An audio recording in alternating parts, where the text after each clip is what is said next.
I promised we'd be back. Welcome in to a Wednesday edition of Duval Rundown here on the 1010XL podcast and 1010XL Jaguars YouTube channel. Mia O'Brien joined alongside Hayes Carlyon, the embedded and shredded. As I said to Frank Frangie on Monday, Hayes, this sounds like a lot of fun hanging out with you once a week, talking a little bit inside the X's and O's when it comes to the Jacksonville Jaguars. What say you? Yeah, I'm excited. It's great to see you, and I'm really. It was fun doing it with Gus, obviously, and we wish him well. But I'm excited that you and I will get a chance to do this now on a weekly basis. In case you have never listened to Hayes Carlyon and myself, but namely Hayes Carlyon, either on the Frangie show, but more specifically on the Terminex, I can say that because they just re-signed with 1010XL, Hayes. The Terminex Oh, kickoff very show. good. Good news. Yeah, I don't know if Graham Marsh's going to be too happy with me letting that one out of the bag, but we love our friends at Terminex. They sponsor the kickoff show, the first 2 hours of your game day pregame coverage ahead of the Jacksonville Jaguars, 17 contests each and every season, maybe 18 at some point down the line. And of course, that is where the Duval donkey was born.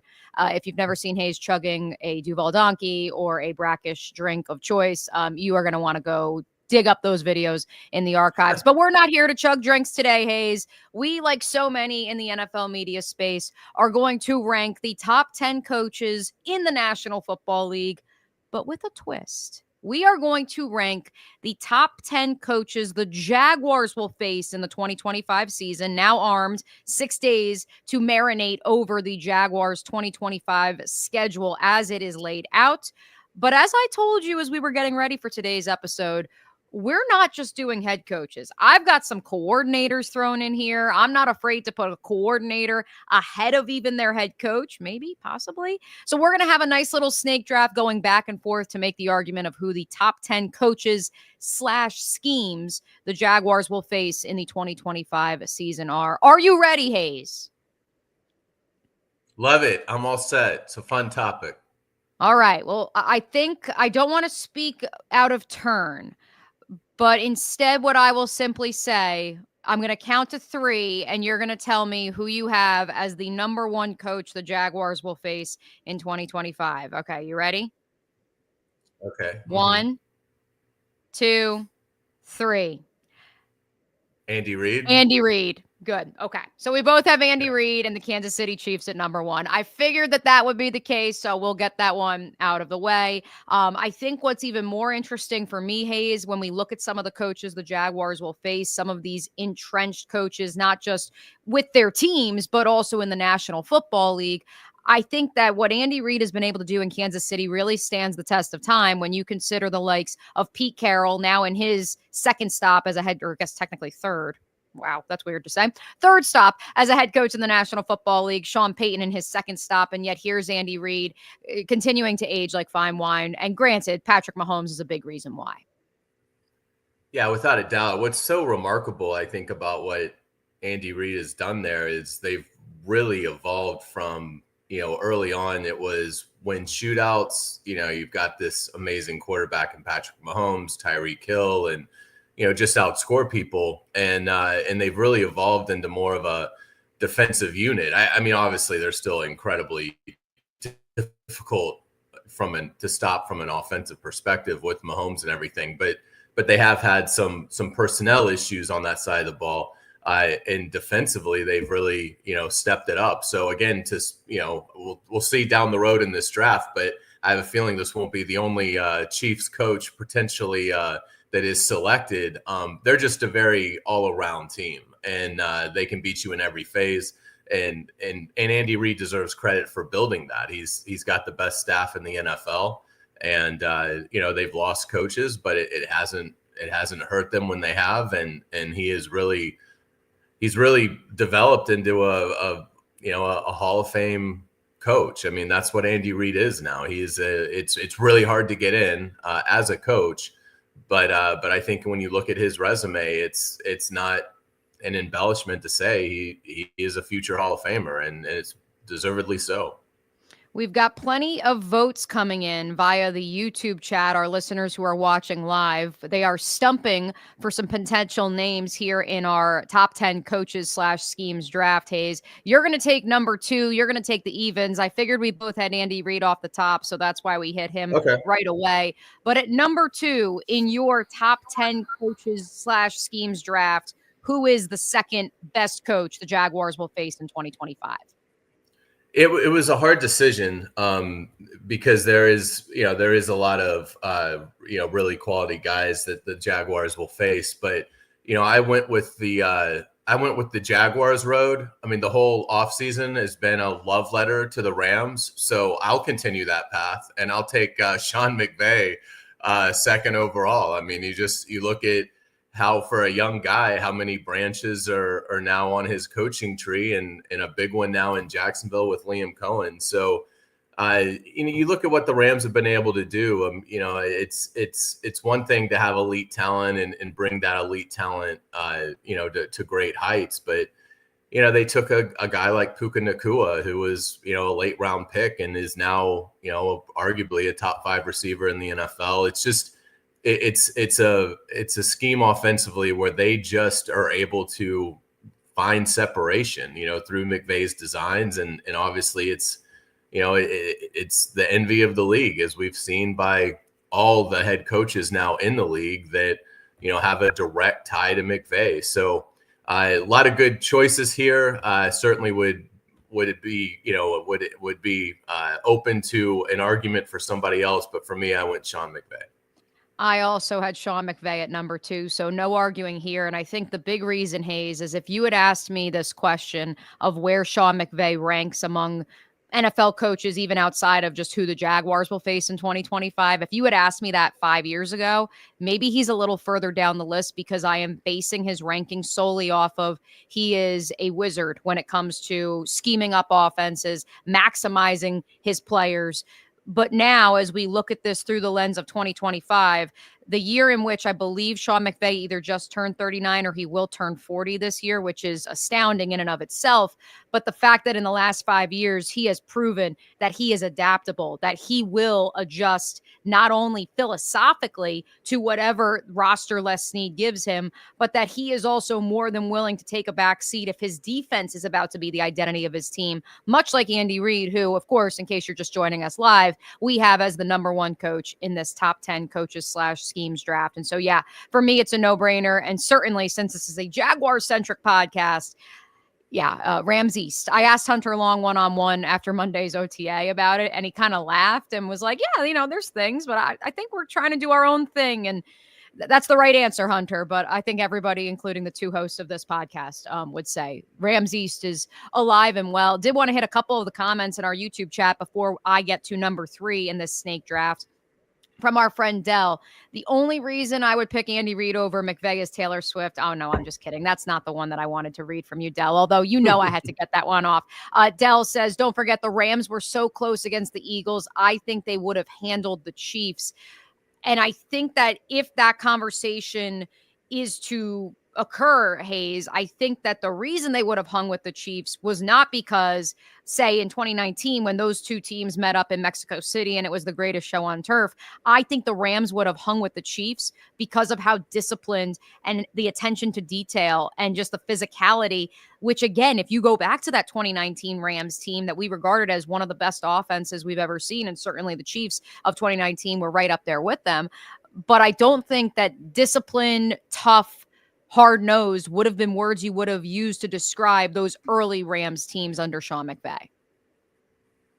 Yeah, it's a great point. I mean, McVay has evolved as well. And I thought the Rams were going to be lost in the wilderness for a few years, just because I thought that, having put all their chips in acquiring players like Jalen Ramsey, Matt Stafford, what they gave up to make that Super Bowl push, and they won the Lombardi Trophy. It was worth it. But I thought there'd be more of a penalty to pay for that. And to their credit, and obviously James Gladstone was a part of this, working under Les Snead, they were able to navigate that and still have very productive drafts despite not having that premium draft capital. And look, if I had to pick a winner in the NFC West right now, I'd probably pick the Rams. I think San Francisco will bounce back. They've had a great offseason, signed Kittle and Purdy and Warner, and really invested in their defensive front. And they have a very easy schedule. So San Francisco, I think, can bounce back and maybe challenge them. I'm not as big a believer in Seattle or Arizona.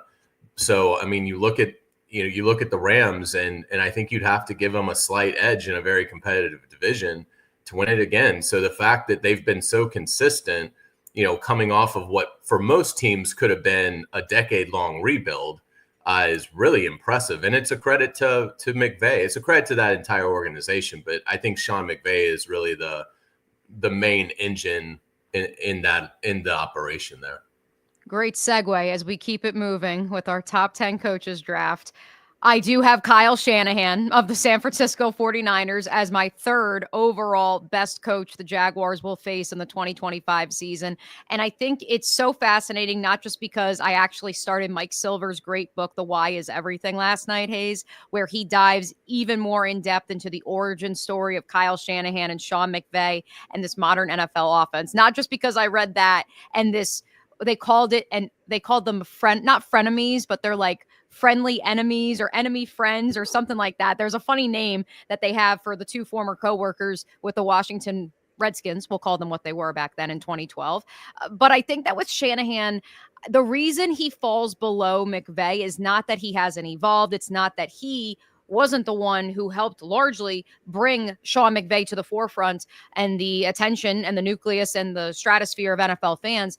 But it's largely just because of perhaps the stubborn nature that has, for better or worse, been tied to Kyle Shanahan even prior to 28-3. Sorry, Atlanta Falcons fans, if you're dropping in and listening to this podcast.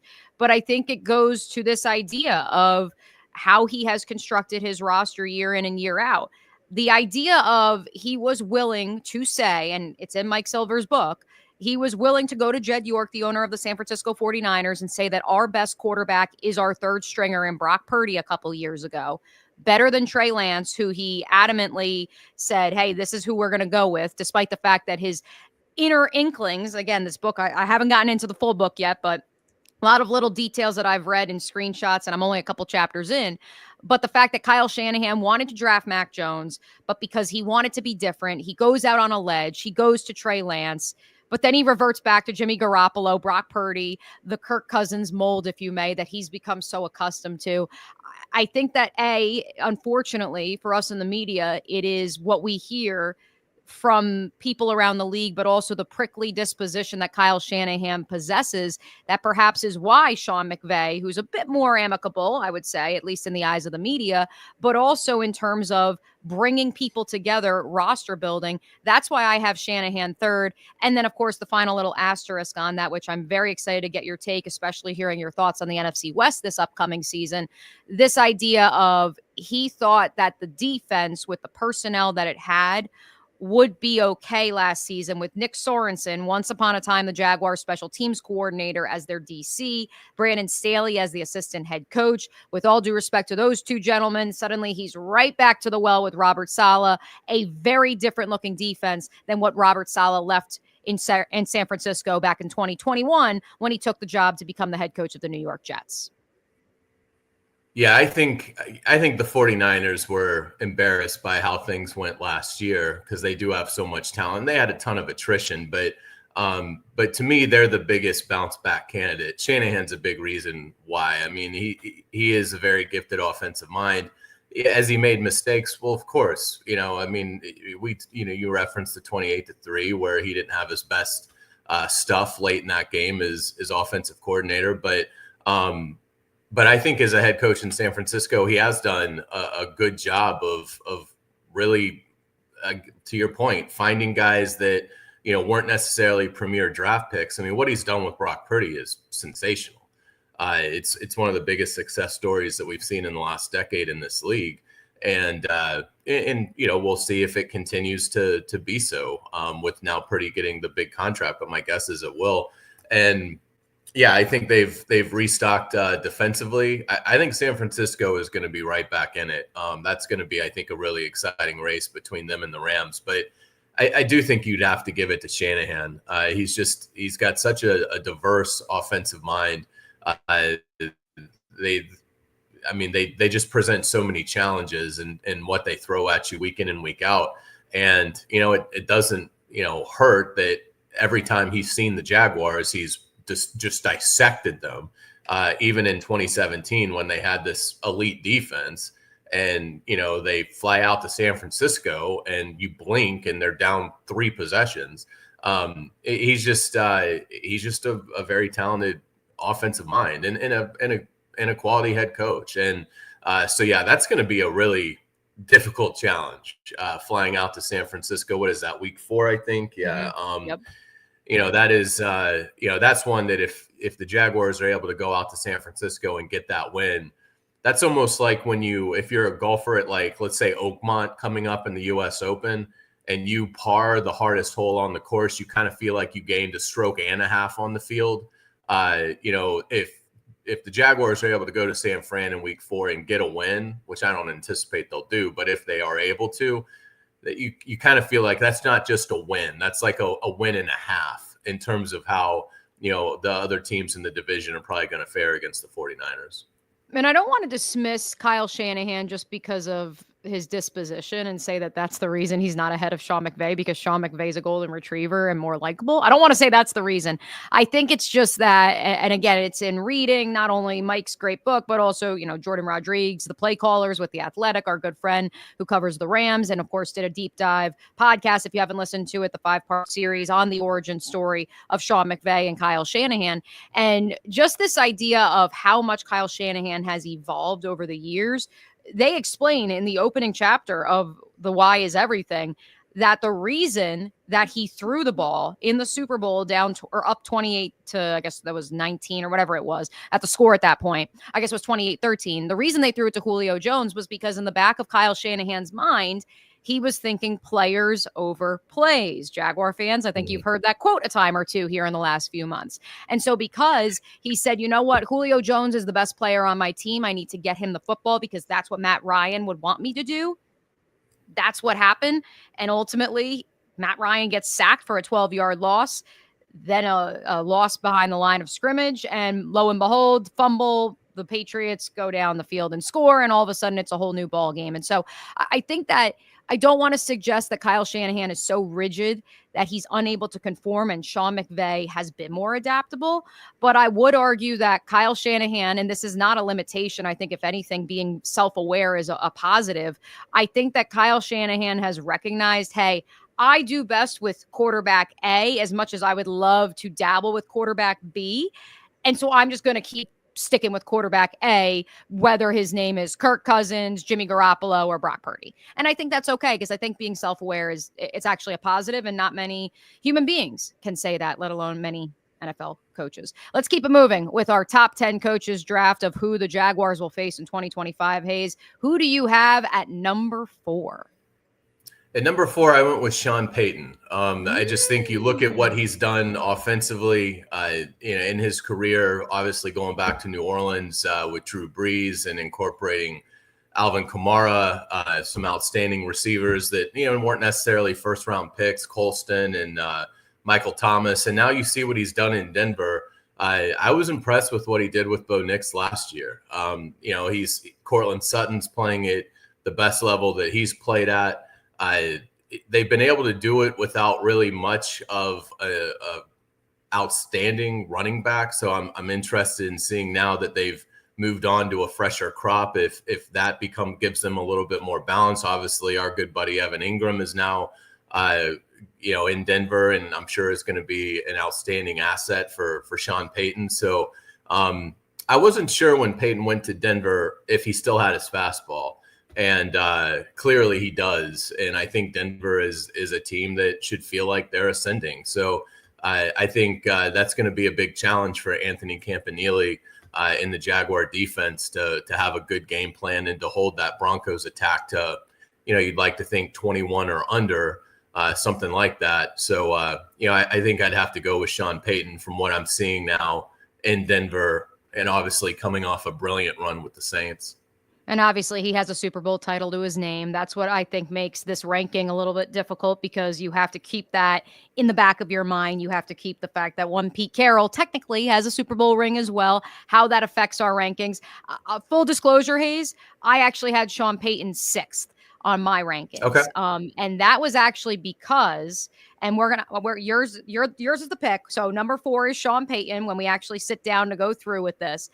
But I had Sean Payton 6th, and I actually had Vance Joseph 7th because, and again, PFF is just one metric. But last year, the Broncos had the 4th best overall defense, according to PFF last year, the 21st best offense. And now that offense is obviously a work in progress. Bo Nix was a rookie a season ago. And the hope is that Sean Payton will take his hand-picked quarterback and will elevate him to the next level in year 2.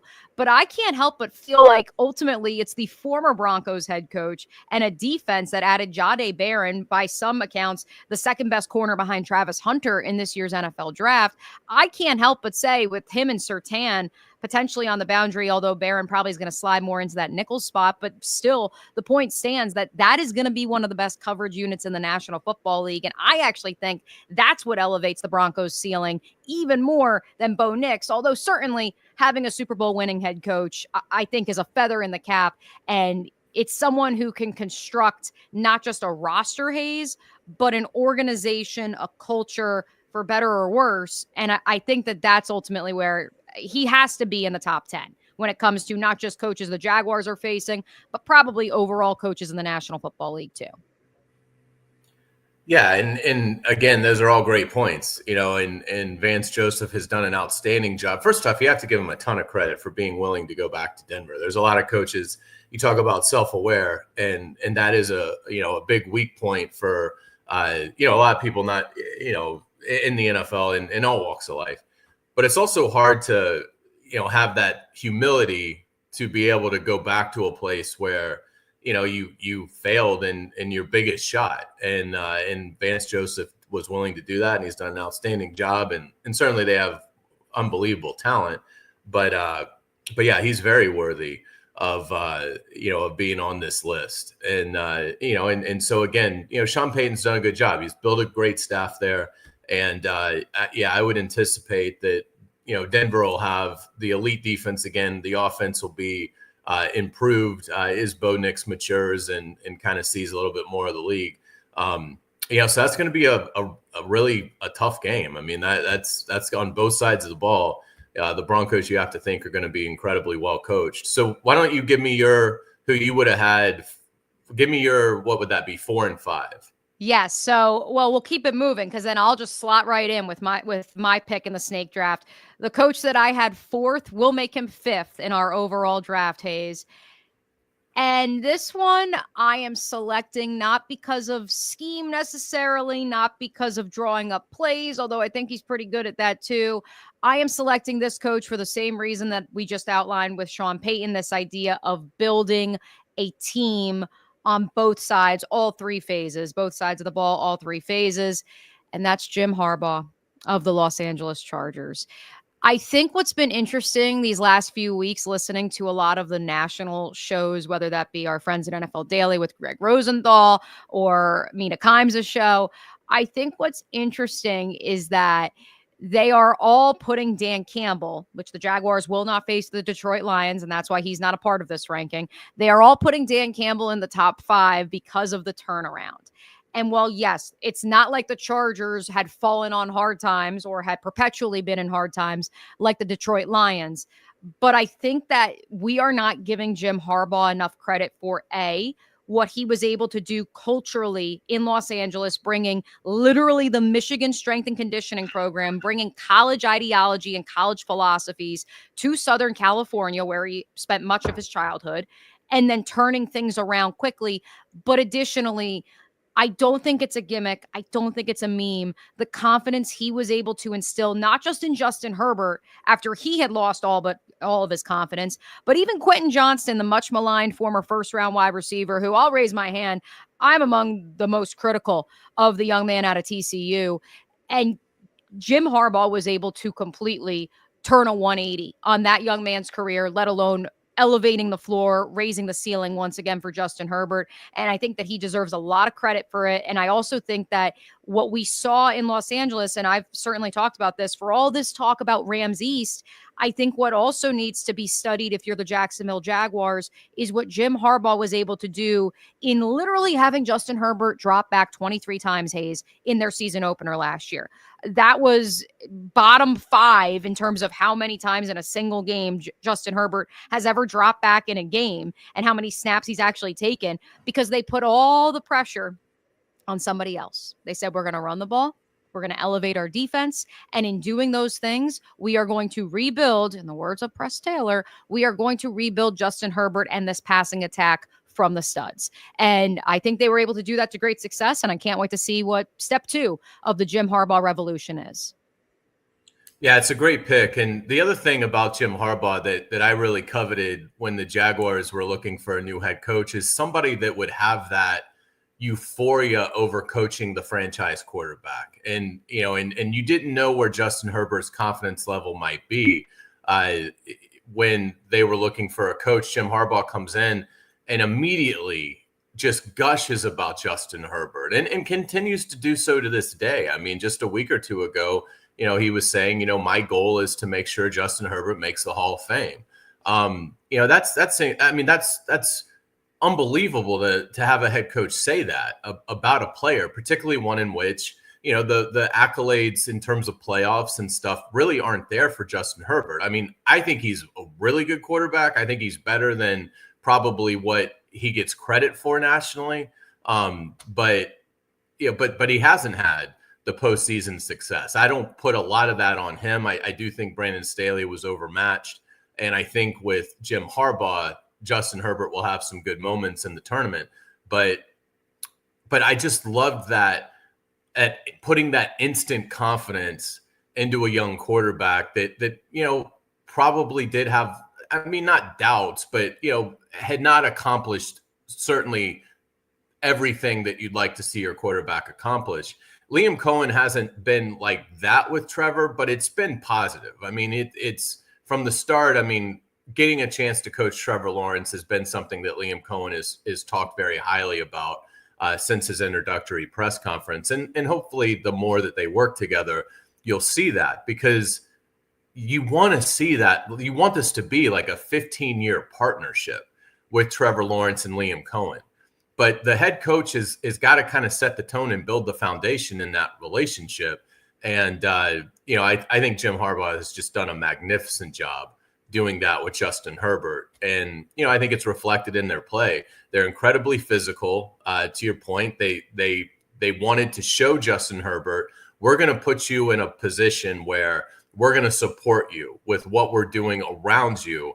And then, you know, as we get it built, then yes, we're going to rely on your superstar talent to win us games.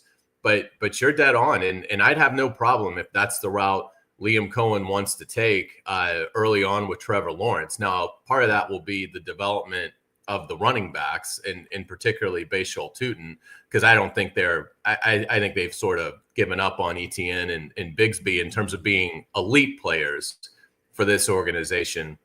So, you know, if Tutin is what they think he can be, you know, do you, and that offensive line is improved, which I think there's a good chance it is. You know, how much do they try early on to take that pressure off of Trevor, and how much of it is, you know, really short passes, you know, getting the ball out quick to Brian Thomas Jr., Travis Hunter, De'Ami Brown, you know, and allowing that yards after catch to materialize that can help Trevor Lawrence. So I'm excited to see if Liam Cohen, Trevor Lawrence is kind of the league sequel to Jim Harbaugh and Justin Herbert, because I think that relationship is off to just a magnificent start. And to your point, I think another reason that Jim Harbaugh has to be in our top 5 of our top 10 coaches draft, Hayes, is that this was the running back room that Jim Harbaugh said, we're going to put it on them, not on our superstar, potential Pro Bowl, All-Pro, Hall of Fame quarterback. This is what their running back room consisted of. J.K. Dobbins coming off of multiple significant knee injuries during his time with the Baltimore Ravens. Gus Edwards, another Baltimore cast-off who followed one Harbaugh from the other Harbaugh. Hassan Haskins, there has to be a Michigan tie. Jarrett Patterson. and Kamani Vidal out of Troy. That was their running back room. And that was the group that Jim Harbaugh was able to establish an offensive identity around before then saying, now we sprinkle Justin Herbert back in. And so I would argue that the four-headed monster the Jaguars have at running back as of this writing, I would argue it's right there, if not better than that group. And so I think Liam Cohen has even more talent at his disposal if that is the route that he chooses to take. Yeah, I agree with you. I think what the Chargers have done has been really smart, and I think they'll continue to be a tough out. I mean, again, we talk about it.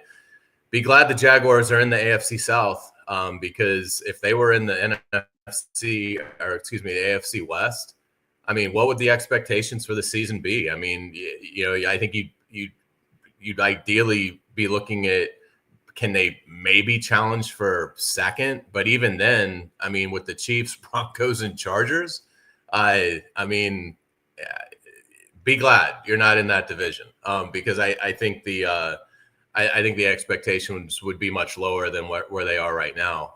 That is an outstanding division. And again, we'll see what Pete Carroll, as you mentioned, can do with Vegas. I don't have high expectations for the Raiders this year, but the top three teams in that division, all are capable of beating anybody in the league. Let's see if Pete Carroll makes an appearance in the back half of our top 10 coaches the Jaguars will face draft. Hayes, you've got number 6. Who do we have? I'm going to kind of go on a little bit of a reach here. I'm going to go Spags. I have Spags too. Look at that. Yeah. I mean, yeah, I think that as you look at it, I mean, what he's done with the Chiefs defense is just incredible. They don't ever get beat by a mental blunder.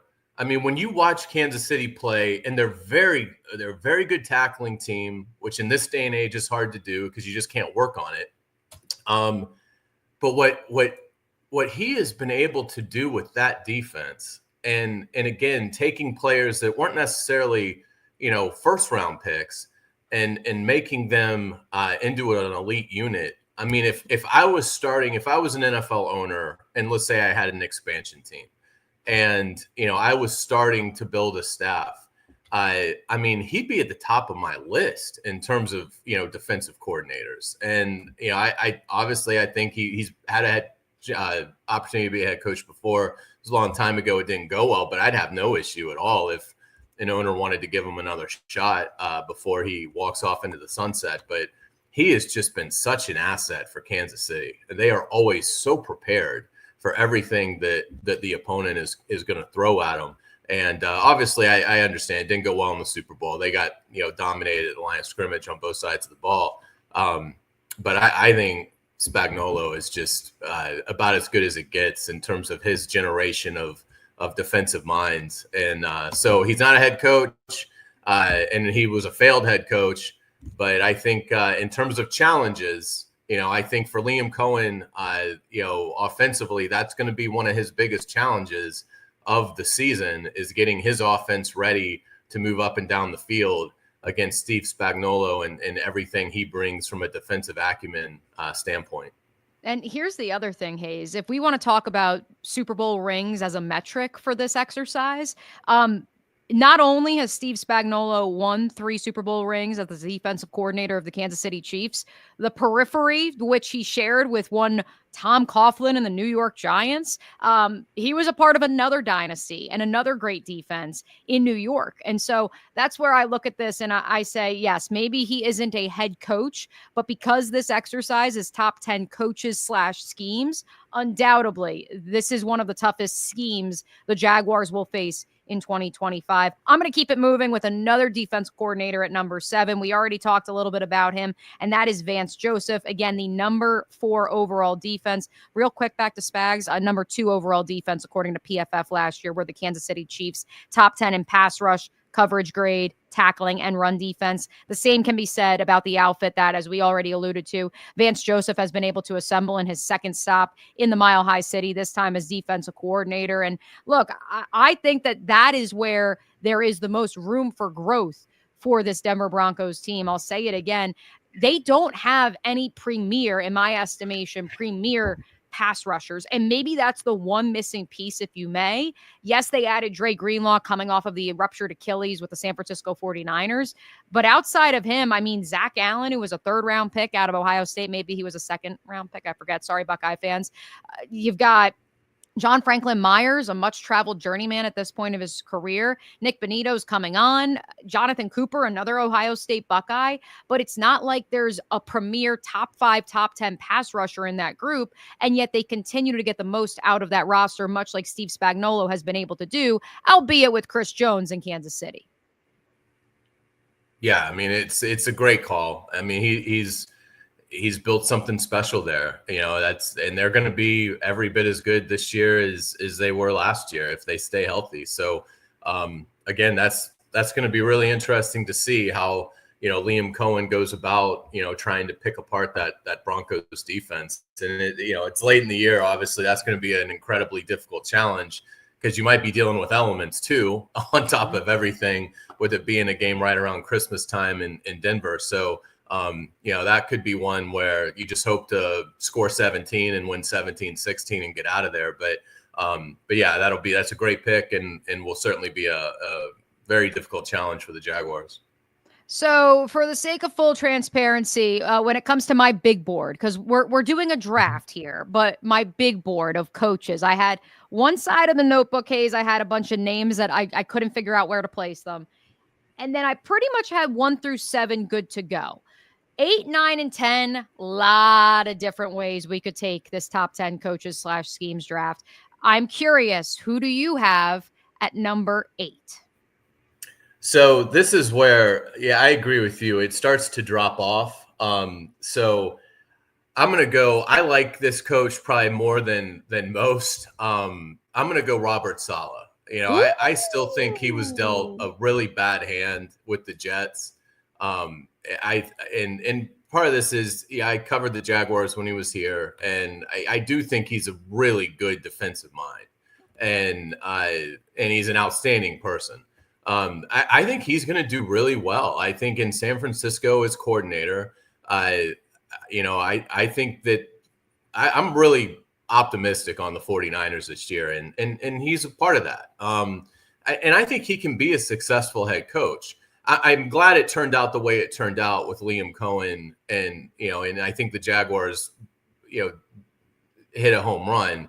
I didn't think that initially because I was worried about Liam Cohen's inexperience, and then he got Trent Baalke fired, and then I became his biggest fan. And so Liam Cohen has shown, he's got the cutthroat mentality that you need to excel as a head coach in the NFL. And while we haven't seen that out of Robert Saleh, I just think that with the Jets, Zach Wilson, Aaron Rodgers, it just was a disaster for him. It's a dysfunctional organization. And I do think that he has a good chance to rehabilitate himself with the 49ers as defensive coordinator.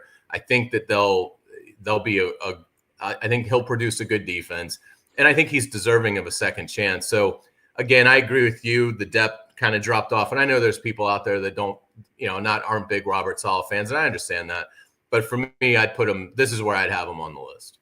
I've made it very clear on the various programming on 1010XL. Big fan of Bob Saleh. If anything, I think there was an argument to be made, if you're Robert Saleh, this idea of what gives you the best odds to have a second bite at the apple as an NFL head coach. Going back to the cocoon, that is the aforementioned Kyle Shanahan in San Francisco, albeit with a much more bare cupboard than you left it with, or if he was to have come to Jacksonville, let's say, or paired with another first-year head coach and had an opportunity to not only elevate that coach, provide intel from his experience with the dysfunctional New York Jets, but also take, in the case of the Jaguars, a bottom 5 defense from last year and turn it into a middle-of-the-road defense. I think it's going to be more of an uphill climb than people realize, just because there's going to be a learning curve given how many young, inexperienced defensive linemen there are in San Francisco. It's basically Nick Bosa and 3, at the very least, the first 3 picks of San Francisco's draft were all along the defensive line. So you've got 3 rookie defensive linemen, and then you've got Nick Bosa, and you've got some other journeymen kind of rotated in throughout there. But largely, this is a very different team than what Robert Saleh previously had in San Francisco. I do think that because it is that cocoon, because it is the safety net that is Kyle Shanahan, and because you can count on the offensive side of the ball delivering and giving you an opportunity to face third and long, the opportunity to pin your ears back and get after the quarterback, which is where Robert Saleh's teams, both in New York and San Francisco, have been at their best. I do think that it was a smart move on his part, although, of course, would have loved to have seen him as a DC here and to come back home to Jacksonville. But it will be regarded as one of his bigger master classes if he can take this young defensive group and turn it back into the top 5, top 10 unit that we've grown accustomed to in San Francisco. Speaking of former San Francisco defensive coordinators, I'm going to do it. At number 9, I have DeMeco Ryans in our top 10 coaches the Jaguars will face draft. I actually had him probably at 8, Hayes, and it's solely because as much as for all the shortcomings that occurred last year, yes, for all the lack of discipline, I give DeMeco Ryans a lot of credit for a couple of moves he made this offseason that for me scream not just elite defensive mind, but scream that is a leader of men head coach.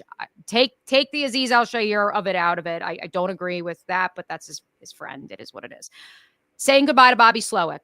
Identifying, hey, the enemy of good is great. That may be looked back a year from now, and maybe we say he scapegoated Bobby Slowick. But at the very least, he identified the problem and said, we are eliminating it, and we're trying to bring in something new in new offense coordinator Nick Caley. Even more impressive for me was that he said, I do not care that Laramie Tunsil is a 5-time All-Pro left tackle. I do not care that he is the face of my franchise, not named C.J. Stroud or Will Anderson.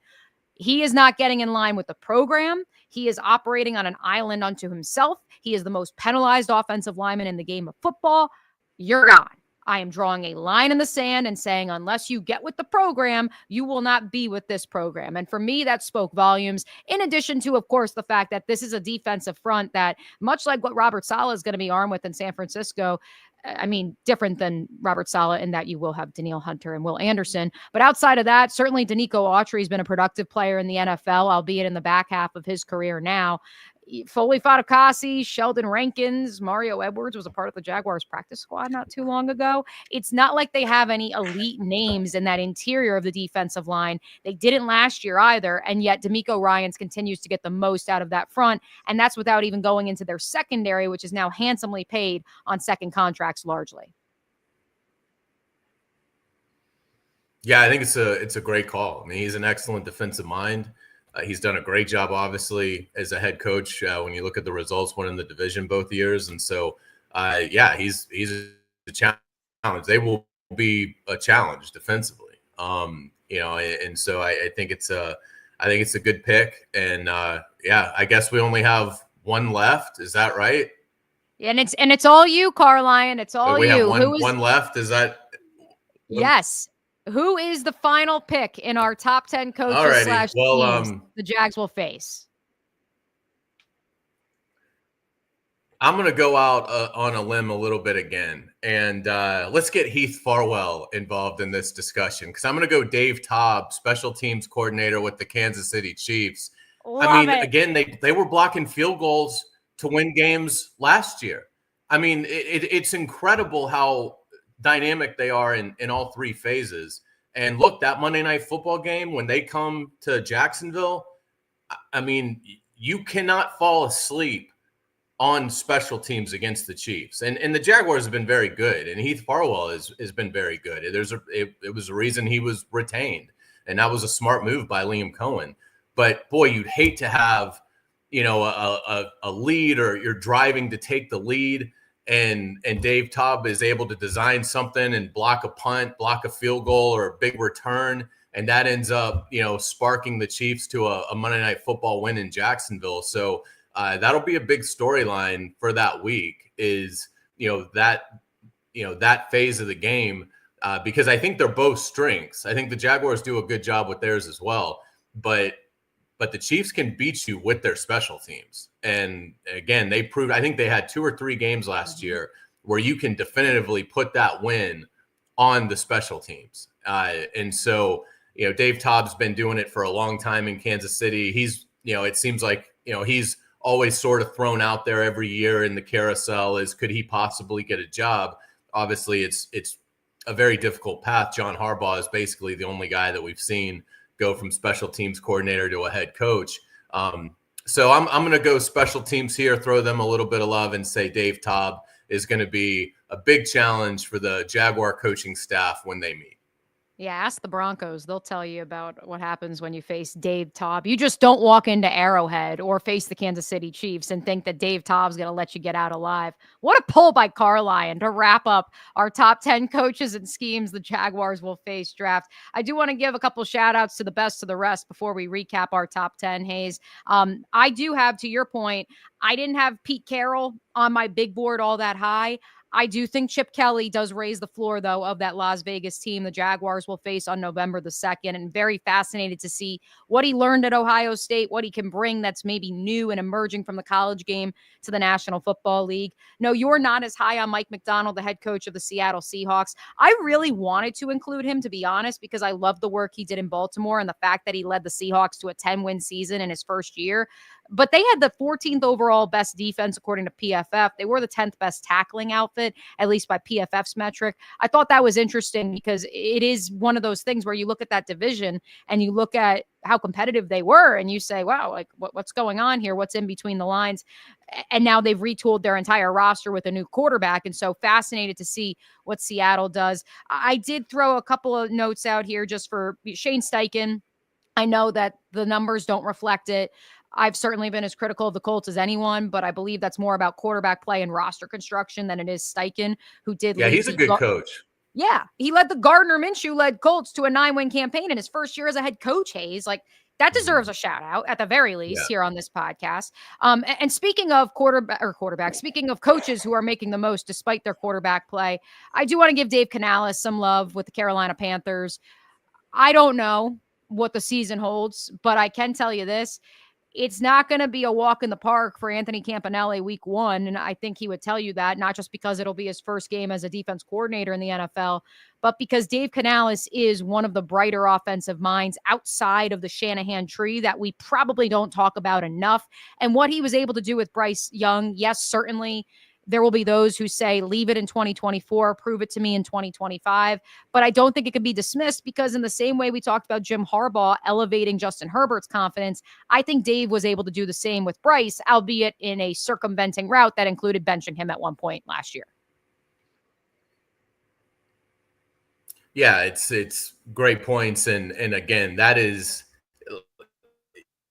you know, week 1 can never be a must-win game. It feels like it for the Jaguars if they're going to have a surprising season. And it feels like you better take care of business at home week 1 against Carolina. And I agree with you. I think they're better. And I expect them to be and I don't think maybe like a playoff contender in the NFC. But, you know, I don't think they're a pushover like they've been the last. There's going to be a lot of us down in the dumps if Carolina comes in here week 1 and gets a win. Then you're looking at the next 5 and saying, you know, are we going to be in a similar situation like last year where the season basically was over by the time you got to October? So that, again, it's just week 1. I understand that, but better beat Carolina at home in week 1. Better beat Carolina week 1 at home. Let's run through. I know we got some internet issues for those of you watching live right now. But hey, that's all right. We're going to run through. I'm glad we got through our top 10 coaches draft. So let's run through and recap. At number 1, Hayes and I had Andy Reid of the Kansas City Chiefs. Number 2, Sean McVay of the Los Angeles Rams. Number 3, Kyle Shanahan of the San Francisco 49ers.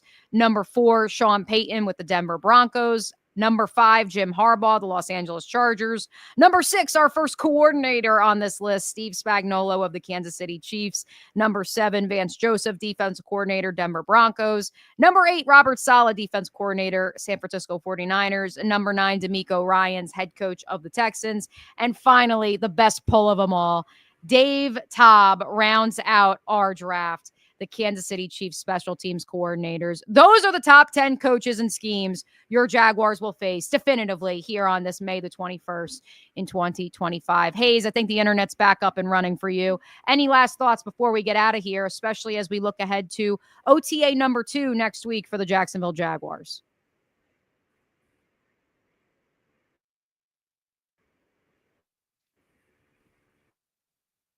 Yeah, I'm looking forward to it. It should be a lot of fun, and hope everybody has a safe moment. All right. Awesome. We got a little bit of the internet issues, but I'm glad it didn't come until the final 3 minutes of the show. That's what we love to see. Everybody, thanks for stopping by Duval Rundown. I will be back on Friday with a very special guest. Make sure you set your alarm for 9:04 a.m. You, of course, can also catch these podcasts on demand at the 1010XL Podcast Network and the 1010XL Jaguars YouTube channel. We will catch you later.